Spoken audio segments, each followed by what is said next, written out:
Welcome back. Last week I interviewed the Daily Wire's Ben Shapiro on the crisis in Israel. His powerful emotional analysis made headlines around the world. 5 million people have watched that interview so far, a measure of the enormous emotion and division this conflict has awoken. Well, among those viewers was Mohammed Hijab, the controversial pro-Palestine influencer with nearly 1 million YouTube subscribers of his own. Here's what he had to say about it. Do you think Piers Morgan, on fair grounds, would try and speak to me about an issue like this? Or Ben Shapiro, when they know what I'm going to come with? Absolutely not. Don't pretend you don't know who I am. You've been watching my videos. You know what I'm about. Your silence is deafening. And your cowardice is apparent. Well, Mohammed Hijab joins me now. Mohammed, thank you very much for coming in. I hadn't actually watched your videos. I have now. I've watched a few of them. I'm aware you've got a massive following. You've got nearly 1 million YouTube subscribers. You're an influential person. And you have a lot to say about this issue, obviously. So I thank you for coming in. But I'm not too cowardly to talk to you. I don't have a horse in this race. I think I've tried to straddle a divide of being fair-minded with all sides. I've had all voices on the show. I commend you for that, actually, to be honest, for bringing me on. But do realise I did caveat that with unfair ground. So let's hope that this interview is conducted. I intend to be completely fair. Yeah, sure. I promise you, because all I want to get to here is a real sense of what is going to happen. We can all look back at. We can all look back. Let me just. We can all look back. Before that, Piers. Yeah. Sorry, if you want to say fair grounds, you introduced me as a Palestinian controversial. I actually corrected myself. Right. So I said pro-Palestinian. I meant to say pro-Palestinian. So why did the word controversial come into play? I think you're controversial. So are you. Yeah, I wouldn't deny So is that. the ambassador. Why didn't you introduce her in that manner? I'm happy to say that to many people, her views would be controversial. So why didn't you introduce me as the Oxford graduate? Do you want to be introduced as that? Yes. Okay, or an Oxford graduate. Go ahead. Okay, no problem. You can be introduced as anything you like, frankly. It makes no difference to the debate. Let me ask you this. Where were you when you heard about what happened on October the 7th? I was at home. What was your reaction when you heard? I was actually very sickened by it. And this is something I do want to put on the table because I think it's fair for people to know this.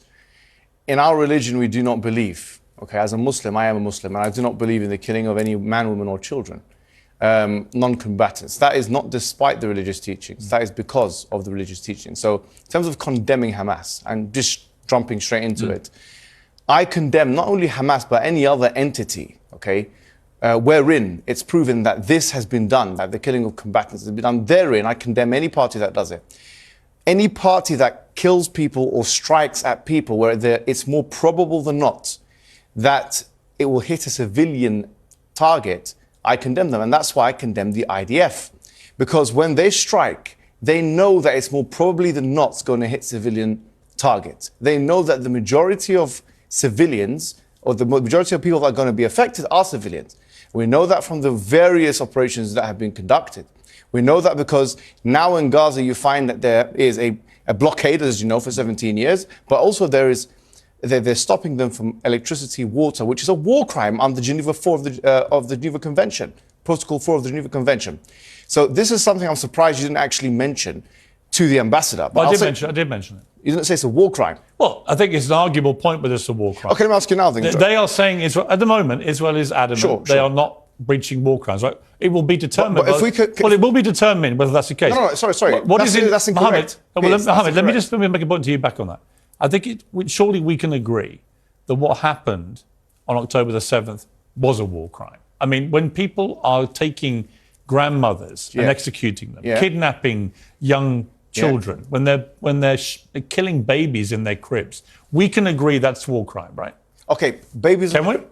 Surely, of course, 100%. Right. But babies in the crib. Sorry, what was the evidence for that? You don't believe that happened? CNN, the White House, Sky News, which you work for, all say something. I don't work for Sky News. Well, your thing. I did work at CNN. I saw one reporter who retracted it because she wasn't sure about the source. It's unconfirmed by the White House. But then the Daily Telegraph and the Jerusalem Post and other sources then did publish pictures which indisputably show babies have been killed. No, it showed one baby who's been charred, and that picture has been put up on Twitter and has been refuted by many people saying that it's actually AI. That's completely untrue. That is true. What's your source? Mohammed, there's been a thorough investigation into the claim that was put up there by some rogue person on Twitter that it was AI. It has been completely disproven. Okay, let me ask you a question. That picture, which was published on the Telegraph, is a genuine, legitimate picture. What is your source? Are you seriously arguing that babies weren't killed? No, I didn't say that. Well, what are you saying? I'm saying, give me a source. Yeah. You know full well you've been fired from the Daily Mirror for fake images. So you know full well about the I didn't accept they were faked.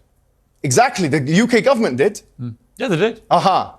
Because the UK government, just to be clear, Sure. had waged, in my view, an illegal war in Iraq. So you're allowed to go against the government, hang on. and I'm not allowed to go against the Israeli government. Of course you're allowed to. So tell me now, what's the source? You seem to be making a lot of presumptions about me, Mohammed. Yes, because you had softball questions I was for the your editor. ambassador of No, they weren't. I put all the questions to the ambassador. I was editor of the Daily Mirror when we opposed the Iraq war on the grounds that I believed it was an illegal war. Yeah. I still believe that to this day. I think it stained this country. Fantastic. I don't think you even knew that. I did know that. Right. But that's not the point I was making. I was making the point that if you're allowed to go against a government in their classification of an image, then if you have pro-Palestinian activists who are saying, actually, we need to see a source, shouldn't they be entitled to that? The Daily Telegraph published on page 3. Should they be entitled to that, yes you're or no? talking about, the Daily Should they be Telegraph entitled to that, yes or said no? they had independently verified the picture, Mohammed. No, excuse me. If you're saying that their Primary source verification is material. wrong... No, excuse me. Primary source in academia, I know you've done a journalism degree, which is, frankly, it's not relevant to what we're talking about here anyway. Probably is to journalism, yeah. No, it's not to this conflict. But we academics require primary source evidence in order to make it. The Daily Telegraph said. The Daily Telegraph said they verified the picture. That's a secondary source. Fine. You may say that's secondary source. You may say that's a secondary source. Well, you may say you don't think it's genuine. I don't agree with you. But the wider point. That was my point. But I said I want a source. I just want to see the evidence. What we're arguing about here. You're not contesting that babies were killed. No, I'm saying I want to see the evidence. So why are you picking on the semantics of the veracity of one picture, which has been verified by British journalists? Why are you picking on that? British journalists are some not an example authority. that somehow this wasn't as bad as it seems. British journalists are not an academic authority. You know that full well. You've been fired from Daily Mirror for that very purpose. What I'm saying to you is this: putting this issue to the side, I think you're trying to use this as a red herring to move away from the bigger issues. What red herring? This is a red herring because already 1,023 children have been killed in Gaza.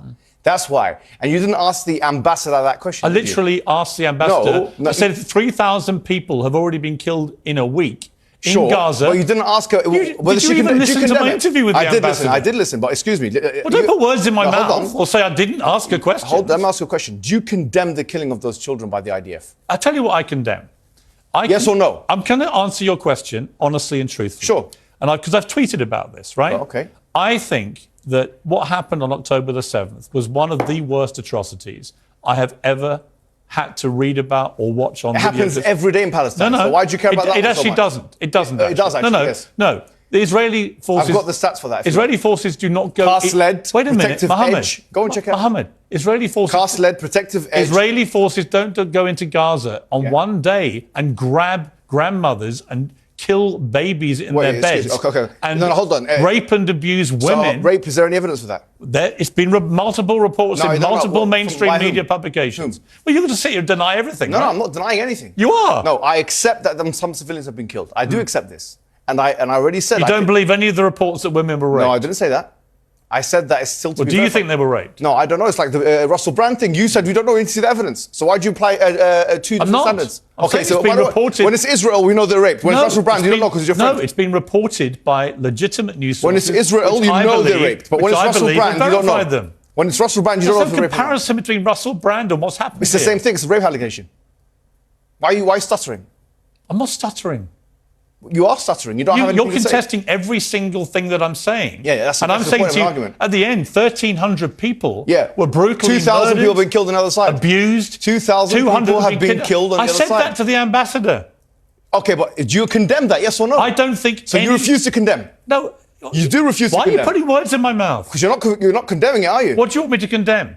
Israel's right. Excellent. What do I want you to condemn? Yes. I want you to condemn the fact that the IDF, knowing that it's more probable than not, pressing buttons from the sky, killing innocent civilians, 1,000 of them children, that is a war crime and that is not acceptable morally. Just like you condemn the other one. Is it condemnable or not? I believe, given the scale of what Hamas did on October the 7th, Israel is entitled to kill children. No, that's not what I said. Go ahead. They're entitled to defend themselves with force. Okay, excellent. Then the question becomes, Mohammed, it's an interesting debate. Sure. If, as it seems to me, you believe too, Hamas are not a force for good, do you believe that?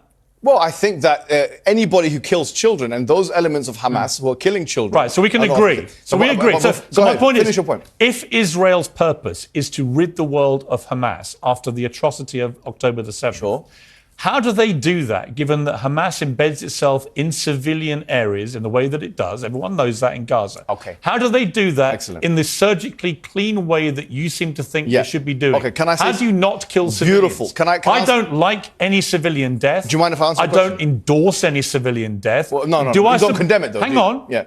No, and here's why. Because I support Israel's right to defend itself. Beautiful. Now, can I say no, something? No, one more point. So then Go you ahead. can reply. Sure. But the question then becomes, what is proportionate? Okay. What is a proportionate response? Okay. I don't have the answer. Excellent. Because I don't know what a proportionate response to 1,300 murders is. When 260 young people at a music festival, most of them peace-loving people enjoying themselves at a festival, when they get slaughtered by people paragliding in with machine guns, I don't know what the proportionate response is. Piers, let me respond to you. So can you tell me? You've spoken for about 2 minutes. You didn't do that with the ambassador, by the way. I'm just showing you're saying fair, but you're not being fair. I've said okay, what I want to say. So let me paint a picture. I will be fair. Sure. I'm genuinely interested in what you have to say. All right, excellent.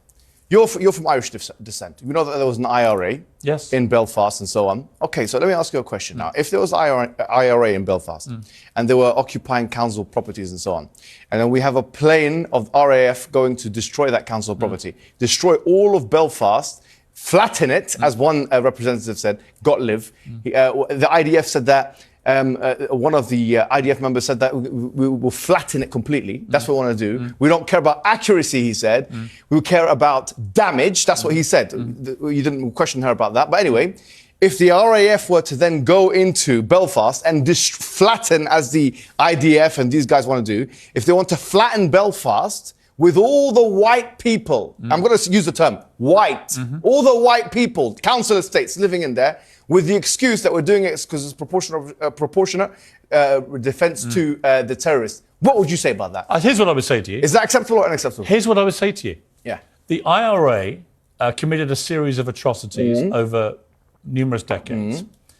They targeted, in their eyes, military and political targets. They usually gave some form of warning, not always. Okay. They were terrorists. No, they were terrorists. Sure. They never, ever went out one day and committed the barbaric slaughter of 1,300... Irrelevant. No. If they did.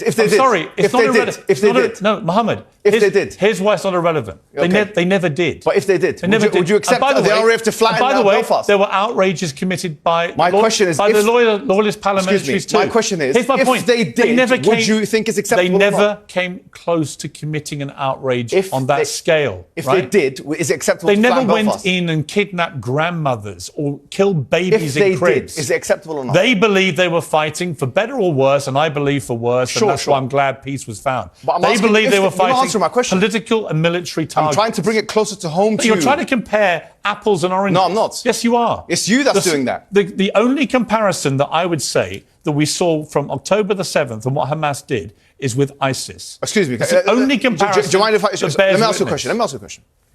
A Palestinian... And ISIS were taken out, by the way, with planes... Me. No, here's my... You didn't do this with the ambassador. I'm going to finish. You did this with Ben Shapiro, which you gave the show to him. No, hang on. I'm giving you plenty of time. No, you're not. I'm giving you plenty. You asked about the analogy of a plane flying over and targeting... But you didn't answer my question. But that did happen, Mohammed, with ISIS. Would you accept Belfast to be flattened or not? Yes or no? Wait a minute. It never happened. So the like for like isn't relevant. It's a hypothesis. It's hypothetical. It's not. I don't do hypotheticals. You don't do hypotheticals? No, let's deal with reality. Okay, let's deal with reality. Now, let me finish. Then you can answer. So you don't answer the question? No. Here's the reality. The British public can see this. Here's the reality, right? British public can see this. Yeah, they can see it. Yeah, go on. They listen to the debate. Keep going. Right? For what it's worth, I think it's a good debate to have. Right? These are questions many people on the pro-Palestinian side are having. I get it. Right? But you're trying to compare what happened on October the 7th with the IRA. No, I'm not. I used a hypothetical wait a minute, Mum. question. I'm comparing it to ISIS. And the way that the world in the end dealt with ISIS actually was to use airstrikes. And many civilians were killed. There's a huge difference many innocent people died. Which you're They're not. You don't understand it because you have no idea of the religious... What's the difference between what happened on October the 7th and ISIS? The difference between the Palestinian resistance is the following, okay? Any kind of thing which has Palestinian resistance attached to it, and ISIS, which is a brand of tekfirism, okay, is that ISIS is just one of many brands of tekfirism, which you don't know what it is, which is a kind of excommunication type heresiological Islamic sect. Okay, so if there's It's not nihilistic mass murder. That's all they care about. listen, I know what you're saying, but I'm saying something else. You agree with me, don't you? I do, but of course I do, but you're not understanding what I'm saying, so I'm trying to break it down. I am understanding what you're saying. What I'm saying is that anything And I'm not anti-Palestinian, by the way. Sure, Piers, but over the many you're years, not letting me speak. if you bothered to check what I said about it, What I have always tried to shine a light Piers, let me on the speak. plight of the Palestinians. Allow me to speak, please, because you're just talking over me. The difference between the two are the following, right? Even if we assume that the killing of combatants in most definitions of terrorism is something which brings someone to be a terrorist, okay? I would say that if that is the case, then the state of Israel breaks that threshold and meets that condition. Because why is Israel not a state terrorist? If their highest officials are admitting that we want damage and not accuracy. Answer me this question. Why is the state of Israel, who are illegally occupying Gaza and the West Bank according to international law, and even the ICJ said that, okay, which is, as you know, an organ of the UN, all right? So this is international law. They're occupying, they're seizing, they're bombarding, they're indiscriminately killing, and they're blocking the supply lines. They're using white phosphorus. They're doing what you call mowing the grass, which is every few years, they're killing the Palestinian people. Let me I want to understand what differentiates an Israeli in the sky pressing a button, killing the civilians, from somebody in any terrorist organization shooting the people. What differentiates it? Israel will say it has a right to defend itself. So will the terrorists? Right? That's what Osama bin Laden said. And they will. That's exactly Osama bin Laden's argument. No, it's not though. Yes, it is. I read his fatwas. Hamas aren't defending themselves. Bin Laden wasn't defending themselves. Define defense. Bin Laden was trying to kill as many of the enemy as possible. Let me ask you a question. How could it be that an occupier is defending itself in the first place? The notion that Israel is defending itself is as absurd as the notion that the rapist is defending itself from the victim. Because Israel is the occupier. You haven't asked me. Hold on. Excuse me, let me finish. Just let me finish. An occupier by international law definition means that they are already in an offensive posture. If they're in an offensive posture, if someone brings you to Piers Morgan, grabs you by the thing, throws you into your bathroom, you're in your bathroom, you're screaming and they're eating food, having a good time. One day you come out of your bathroom, you try and fight one of them, who's defending who from who? Mohammed, how can you self-defend when you're occupying? Answer me this question. Let me speak now. No, but answer the question. Let me speak. Answer the question first. Fine, I'm going to speak. Yeah. Let me answer. Yeah. I believe that Israel's made a number of bad choices. That's not answering my question. Wait, I'm telling you what I think. You're not answering my question. Telling you what I think. Sure, go ahead. Okay? I don't think Israel's been perfect at all. Right? You said they had the moral high ground. I think a lot of the decisions Israel's taken are wrong. I think Benjamin Netanyahu, by the way, his attempts to usurp the power of the Supreme Court this year in Israel has been a complete disaster. Do you condemn them from killing civilians or not? I do not. I will defend them this week. Yes or no? Wait. Yes or no? I will defend them this week in defending themselves against one of the worst terror attacks ever. So you can kill civilians for that? You can target Hamas. Can you target? No, hold on. And if Hamas, the controlling, governing, ruling body in Gaza, hide amongst the public, this is a false. Members of the public will die. You're talking about fallacies. This is called the Moat and Bailey fallacy, which is that you're trying to defend one controversial idea by using another. It's Moat and Bailey fallacy. You can check it up on your own time. The point is this. I'm not asking you whether Israel has a right to defend itself. We've already said of the logical and legal impossibility. The logical and legal impossibility of an occupying power, according to international law, of actually defending itself because it's already. Let me finish. It's already in an offensive posture. Now I'm saying this. If it is the case, you're just saying it's defending itself against Hamas. Is the only way to defend itself against Hamas by dropping bombs in the most densely populated area, one of the most densely populated areas in the world? Is that the only way? It's a false dichotomy, creating a false dichotomy. They could do surgery, they can do insurrection. They can go in and they can target We're going to take Hamas. a short break. I'm going to keep you here. I want to finish this. I want to give you the time. I think it's an important debate, an important conversation. Sure. But you have to answer my questions. I will. We'll come back. Yeah, but actually you have to answer mine. It's my show, actually. I can answer you. For the record, you can ask me as many questions as you want, but I'll tell you what I think. I've answered all your questions. We're going to take a short break. We're going to come back and we're going to finish with a few more minutes, okay? Welcome back to Piers Morgan Says. Well, Mohammed Hijab is still with me. Mohammed, we've had a lively debate. I knew it would be a lively debate. This is a very important issue. It's a passionate issue. People on both sides. If I tweet about anything, doesn't matter what I say. One side, if I'm even remotely sympathetic to them, the other side, poor abuse and vice versa and so on. Let's try and cut through it all and get to what happens here. How do we find peace in the Middle East? I've been covering Israel-Palestine since I've been a journalist, 3 decades. And it seems to me we're as far away now as we've ever been. How do you think we get to a place of peace? You'll be surprised. Look, even Hamas, some 4 or 5 years ago, they even agreed to the 1967 lines, the borders.